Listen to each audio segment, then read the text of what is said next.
This is ChangeMakers with Katie Goar, finding the right solutions for the affordable housing community. This week's Changemaker is Amy Ginger, the Deputy Director of Operations at the Fairfax County government in Fairfax, Virginia. She's also the President of the Board at National Leased Housing Association. Amy has more than 25 years of experience, everything from a local government to HUD. So Amy, welcome to the podcast. Thank you so much, Katie. It's an absolute pleasure to be here with you today. I'm so excited. It's a pleasure to have you as well. And we have known each other for several decades, and I am honored that you are on the podcast. And I know many of our listeners are going to have name recognition, voice recognition, and now, in your own words of wisdom, recognition. Yeah, we have known each other a real long time. We had the great fortune of working at the same organization together many years ago, although we were both you were in a different role. But I certainly remember watching you from afar thinking, wow, what an impressive leader she is, what an impressive woman she is, what an impressive mother she is. So it's truly a pleasure to have known you for so long. It is kind of funny because we talk in terms of what the ages of our kids were when we first started, or Right. or maybe only how many kids we had when we first started. That's right. That's right. That's right. I think I probably had an infant when when you and I first sort of became aware of each other, and now they are much older and at much different stage of life. Right. My 1-year-old, when I first started at Quidel, she is graduated from high school, driving, and it's just a whole nother world now. Yes. Sure is. So Amy, tell us, you've been in the industry for about 25 years and you've done several different things, several different roles, but pretty consistent in Housing Choice Voucher. Walk us back, because I think this is the role that so many people know you from when you were in your HUD days. Um, Give us a glimpse of what it was like, maybe some strategies that you saw that were very effective for utilization, and some of those that you're probably applying in your current role. Can you kind of give us a walk down memory lane for a few minutes? Oh, yes. Utilization, certainly. One of the consistent challenges in administering the Housing Choice Voucher program, which, as you sort of tipped your hat to, has been kind of my professional focus ever since the moment I got into affordable housing. It really, to me, is an amazing program, so effective, has such a positive impact on the lives of those that participate in it. So it's really incredibly near and dear to my heart. And utilization is so important. I recently was a technical advisor on a study that was published by RAND and UC Berkeley together about utilization specifically, because it's been falling over the last few years nationwide, as primarily as rents have started to have increased so much since the pandemic in 2020 and 2021. I think in that report, I would cue any of your listeners to go take a look at it.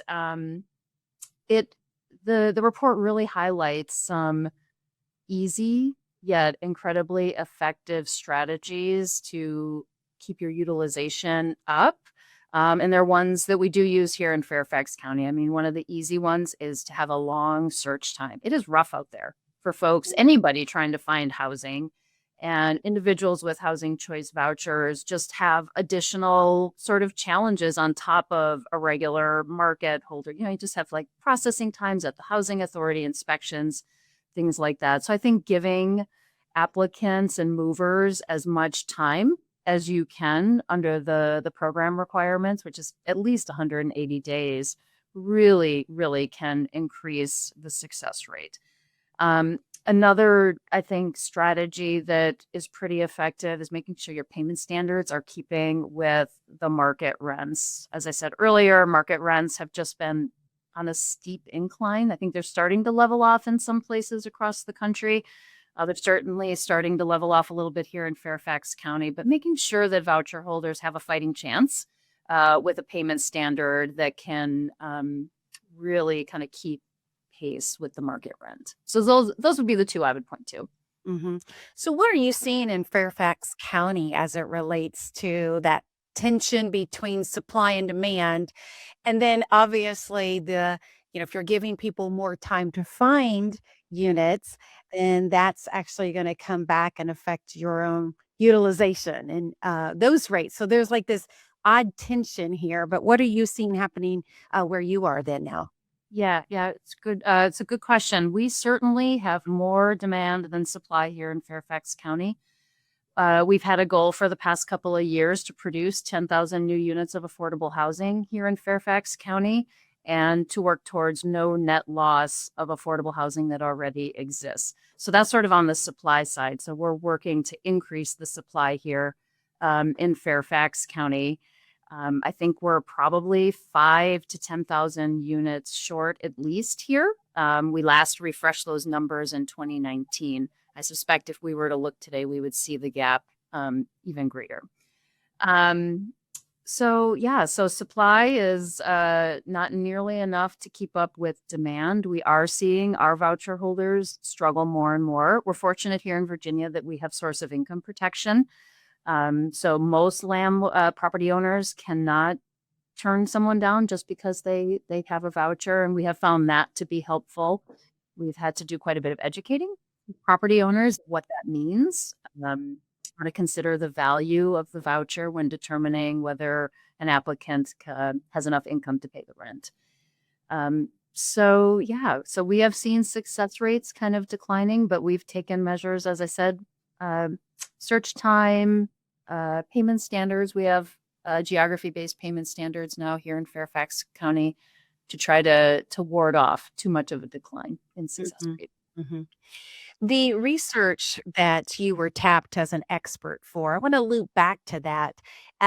What did you find specific reforms that you were able to point to, or was there some type of a trending that you were seeing that maybe you want to give us the cliff notes on that research project? Yeah, I think the research really pointed to, and I should, at the outset state that the housing authority where I work is a moving to work housing authority. So we're one of a small number, about 139 nationwide, that have access to reduced regulations and fiscal flexibility in administering our Housing Choice Voucher program.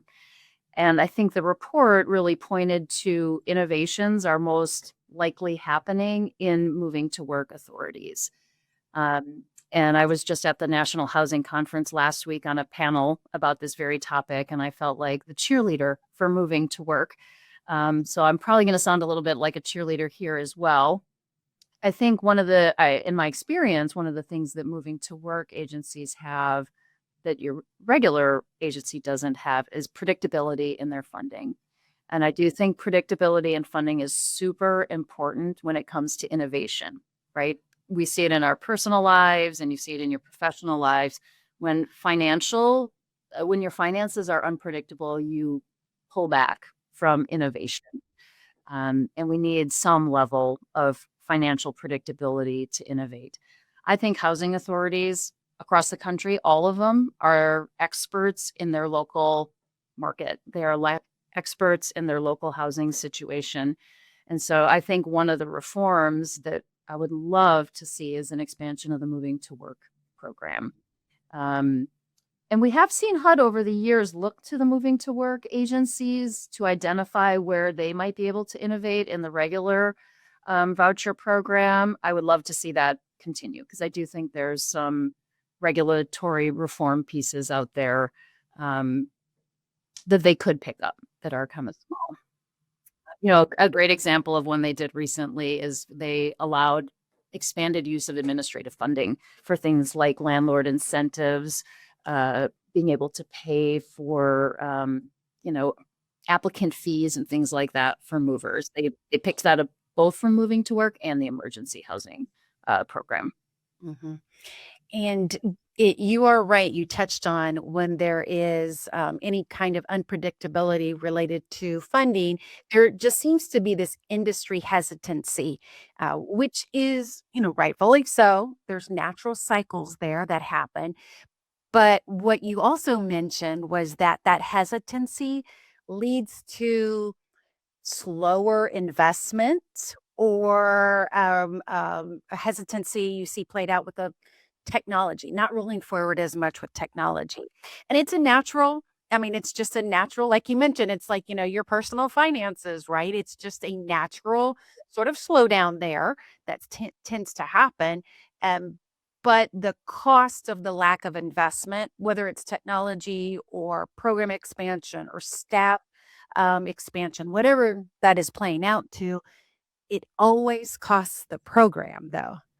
And Absolutely. that's the piece is that, even if you delay it by 6 months, well, let's use the technology piece. You don't invest in some online portals, or you don't upgrade your platform, or you don't offer certain ease. It's the residents and the programs and the lack of efficiency that seems to always play out. So, you're right. The moving to work expansion or adding more people to that program, or even taking what you guys are doing well and then cross applying it to other housing authorities would be a great win on a couple of different things. Um, what's the best thing that you think, and this may not be a just a simple answer here. What's the best thing you think that you guys have done from moving to work that you definitely wouldn't have done otherwise had you not had that? Can you sum it up in one thing, or is it like is it 5 things? I think that's a great question. I think there's two things. If you'll allow me to, even though you gave me one, I'm gonna take some liberties here and go with two. What we've done, and it's really related to housing production. So we are able to use any reserves we have and make investments in capital or land acquisition. We can make loans to properties that are under development or grants. That has been huge to use our moving to work funds for gap financing, and we've used it for acquisition. Um, Paired with that, we have also used our flexibility on the awarding of project-based vouchers to incentivize development. Here in Virginia, I would imagine it's probably true elsewhere in the 9% LIHTC competition. Projects coming in with committed subsidy can get extra points. And being able to do that quickly and being able to award project-based vouchers quickly and efficiently is super important to those projects' competitiveness in those LIHTC competitions. And so we have been able to contribute to probably 4 projects that are upwards of 500 units of housing here that will all be affordable for 90 years plus. Some are 99 years plus.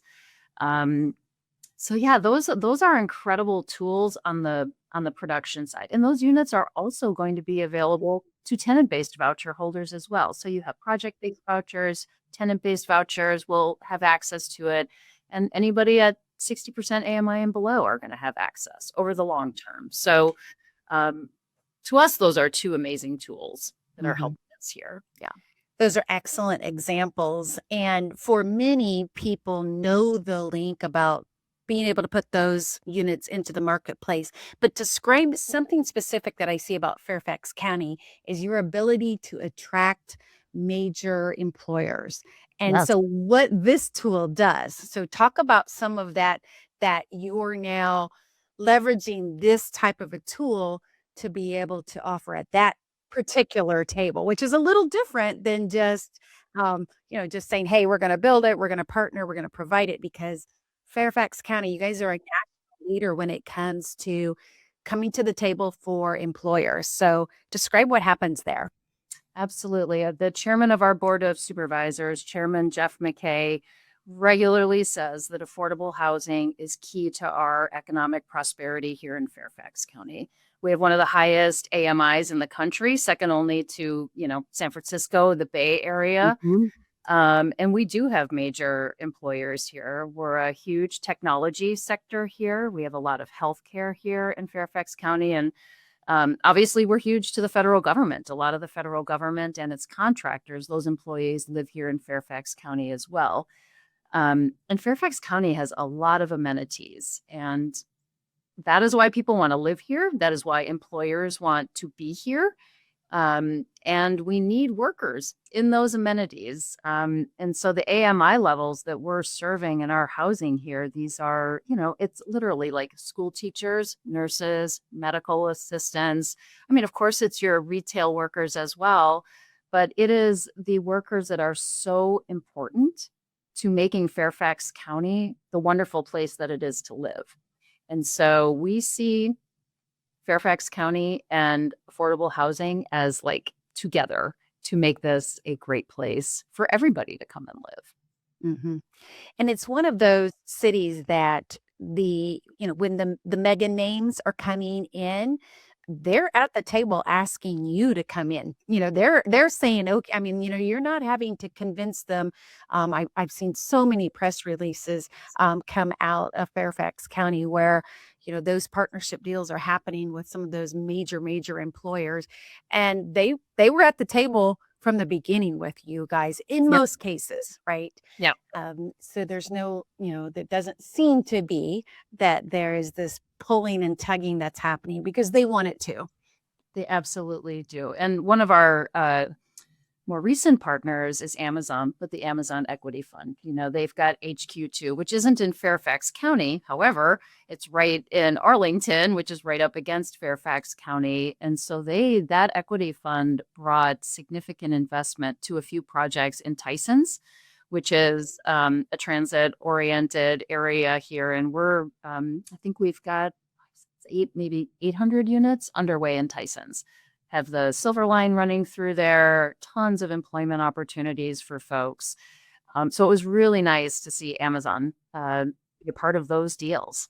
Mm-hmm. Well, congratulations, because that's a big one too.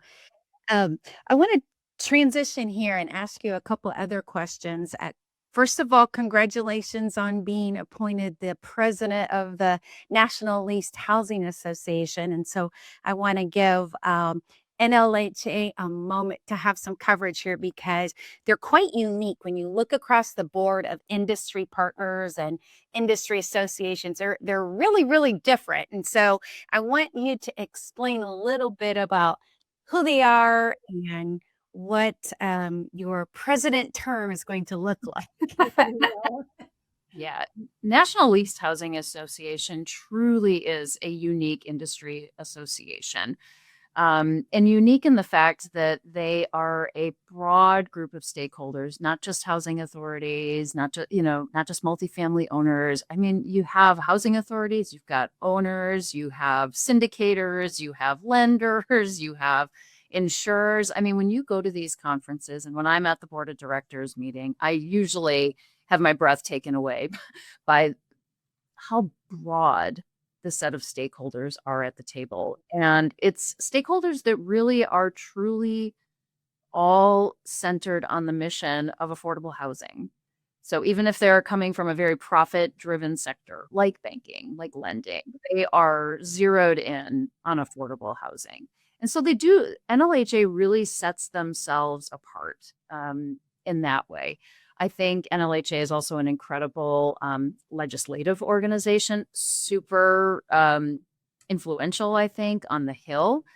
A lot of that is the people that work there. Denise, who is I think her title is executive director, but she is a powerhouse, has great relationships and really understands sort of the breadth of the work of affordable housing.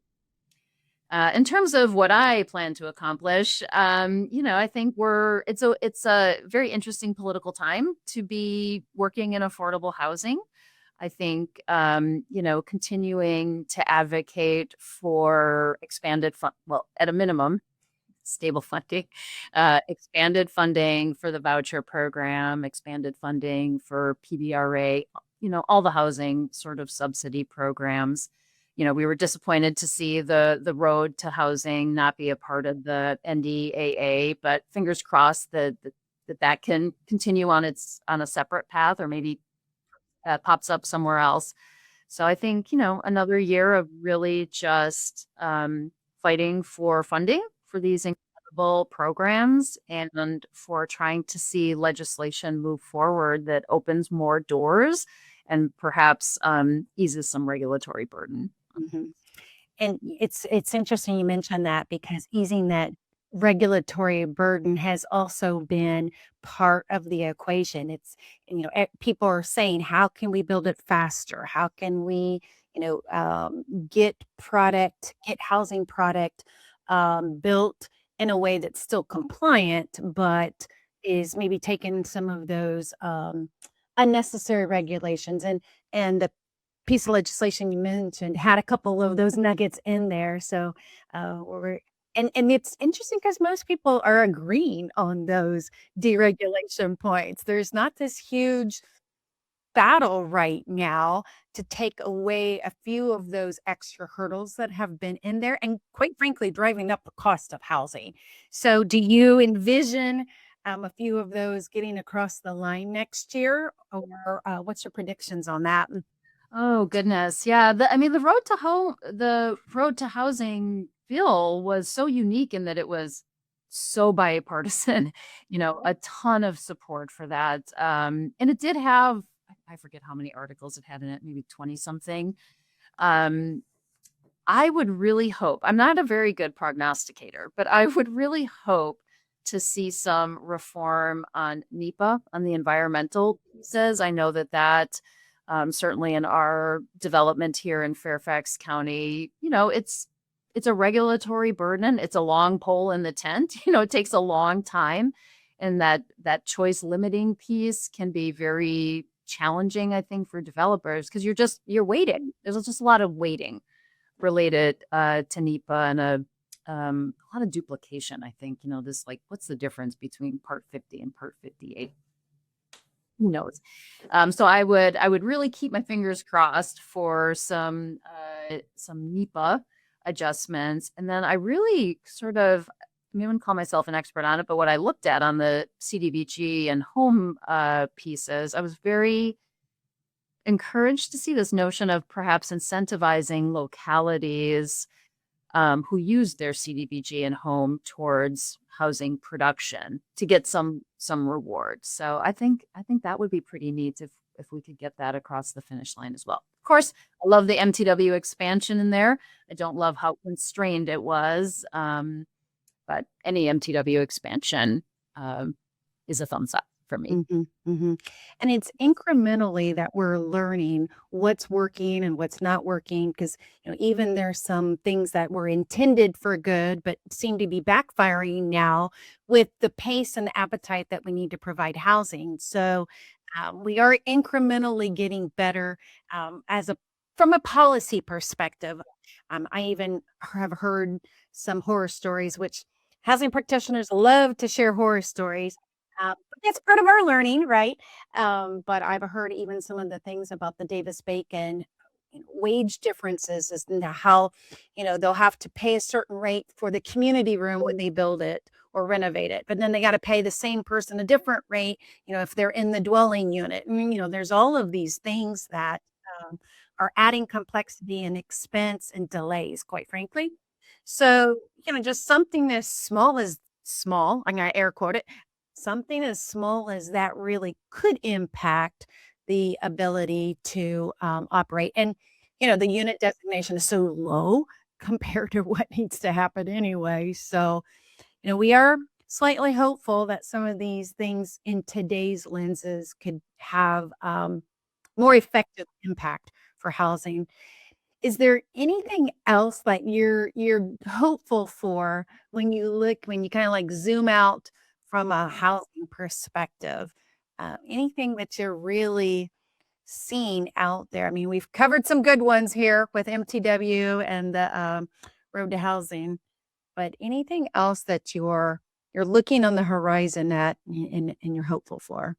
Well, I'm always hopeful because as a housing professional, you almost have to be hopeful. I am hopeful that Congress and the administration will continue to see the importance of the subsidy programs, right? We spent some time here talking about production and the supply side.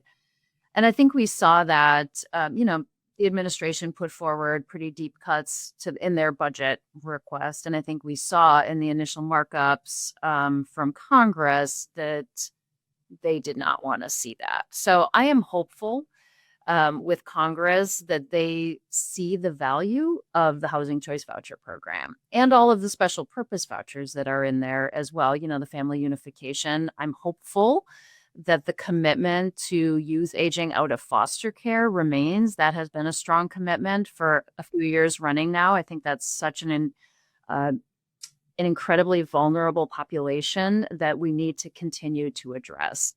So I'm hopeful that Congress will continue their support of that particular population, very similar with the Veterans Affairs Supportive Housing Program, VASH, as well as the mainstream program. So on the horizon, I'm hoping to see continued support of the subsidy programs because supply is important. Absolutely. I mean, it's like two ends of a seesaw, right? I mean, they both kind of need to be there.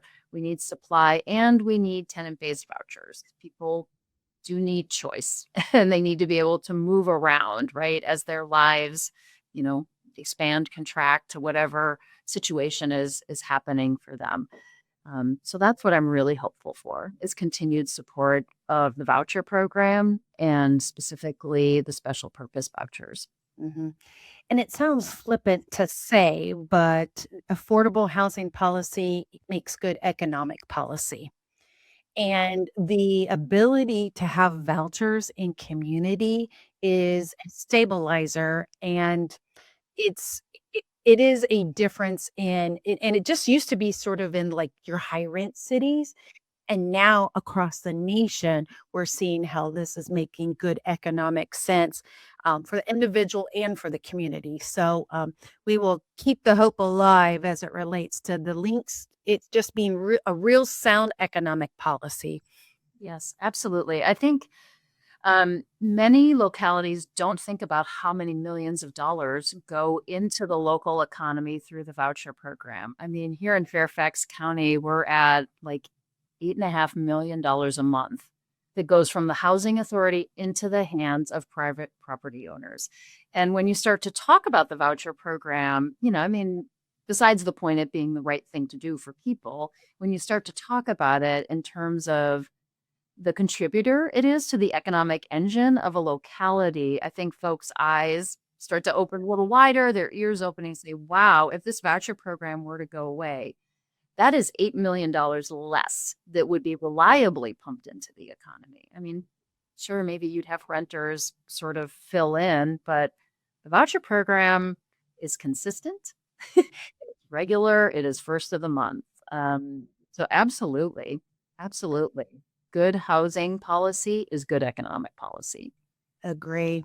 So I would be remiss if I didn't ask you. One of the things that I've loved about this podcast is not only does it let us be hopeful for the future, it lets us brainstorm for what we need today in regulation reform or just, compliance wins. But it also lets us highlight best practice. But another thing that I like is that we are able to do myth busting and we're able to say, you've got the microphone here. What is something that you really like to say? I like to break this myth up about housing, fill in the blank. What myth would you like to break up? I have two myths, if you let me. Okay. So one myth is about housing authorities. I think there's a myth that housing authorities don't know what they're doing or they're, purposely being bad, whatever, right? And to break that myth is the truth of the matter is that housing authorities, they exist in the communities they serve, and they are 100% motivated by the community they serve. If they've made a mistake, it's more likely the result of the incredible complexity of the programs that we administer. So that's myth number one. Okay. Housing authorities are not bad actors. I mean, of course, you have one or two, but whatever. I mean, that happens. It's going to happen in any population. But housing authorities are actors in the community, and they know best, really, quite frankly, what needs to happen in their community. That's myth number one. The second myth is one that has been around forever, which is that, recipients, participants in the voucher program don't work, they're lazy, whatever, right? And what I have seen, no matter what housing authority I've worked in, and I've worked in housing authorities for 25 years, really big ones, I've consulted at really small ones, is that people are working. This voucher program serves, first of all, they serve a significant portion of elderly and disabled individuals where it's just not in the cards for them to work, right? So the voucher program is a safety net for the elderly and the disabled. And then when you get to the non-elderly and disabled, a significant portion of those individuals are working. And the reality in many localities in this country is you can be working full-time, maybe full-time plus, and you still can't afford the rent, no matter what. So that is the other myth. People do work, and even working, they still can't afford the rent.